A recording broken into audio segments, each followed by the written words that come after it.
দ্বিতীয়বার জাতীয় সংসদ নির্বাচনে জয়লাভ করে ২০০৯ সালের ৬ জানুয়ারি আওয়ামী লীগ সরকারের গঠিত মন্ত্রিসভায় স্বরাষ্ট্র প্রতিমন্ত্রীর দায়িত্ব পান বঙ্গতাজ তাজউদ্দিন আহমেদের ছেলে তানজিম আহমেদ সোহেল তাজ। তবে একই বছরের ৩১ মে পদত্যাগ করেন তিনি। সে সময় তার পদত্যাগ নিয়ে নানা বিতর্ক তৈরি হয়েছিল। পদত্যাগপত্র গ্রহণ করতে চাননি তৎকালীন প্রধানমন্ত্রী শেখ হাসিনা।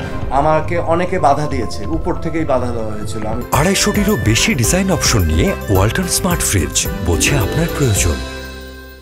একটি গণমাধ্যমে দেওয়া সাক্ষাৎকারে এ বিষয়ে কথা বলেছেন সাবেক এই সংসদ সদস্য।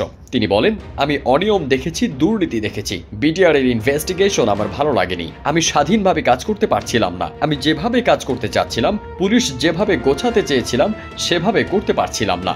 এক পর্যায়ে এমনও হয়েছে, পুলিশের ঊর্ধ্বতন কর্মকর্তাদের নির্দেশ দেওয়া হয়েছে স্বরাষ্ট্র প্রতিমন্ত্রীর কথা না শুনতে। আমার কথা শুনবে না, আবার আমার পদে থাকতে হবে। আমার মনে হয়েছে আমাকে আমার পরিবারকে ঢাল হিসেবে ব্যবহার করা হয়েছে।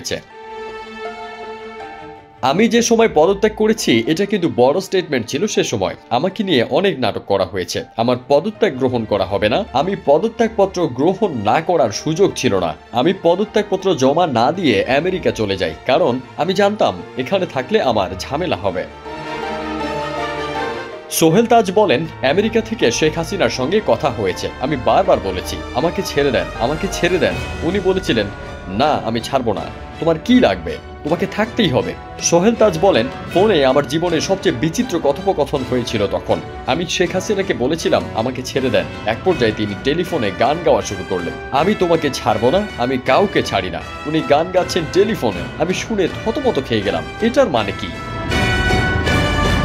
সাবেক প্রধানমন্ত্রী কেন এমনটা বলেছিল তা বুঝতে পারেননি সোহেল তাজ। তিনি বলেন, প্রধানমন্ত্রী বলেছেন আমি তোমাকে ছাড়বো না, আমি কাউকে ছাড়ি না। এটা কি থ্রেট নাকি একটা স্নেহ?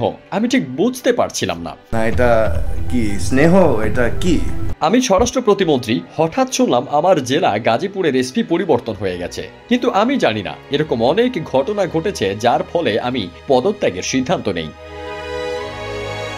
বিভিন্ন সময় গুঞ্জন উঠেছে শেখ হাসিনা শারীরিকভাবে লাঞ্ছিত করেছেন সোহেল তাজকে, যার জেরেই তিনি পদত্যাগ করেছেন। তবে বিষয়টি নাকচ করে দিয়ে সোহেল তাজ বলেন, শেখ সেলিম থাপ্পড় মেরেছে। আপনার কি মনে হয় আমাকে থাপ্পড় দিলে বাসায় যাবে সে? আমাকে থাপ্পড় দিলে হসপিটালে যাবে সে? ফারদিন সানি, দেশ রূপান্তর।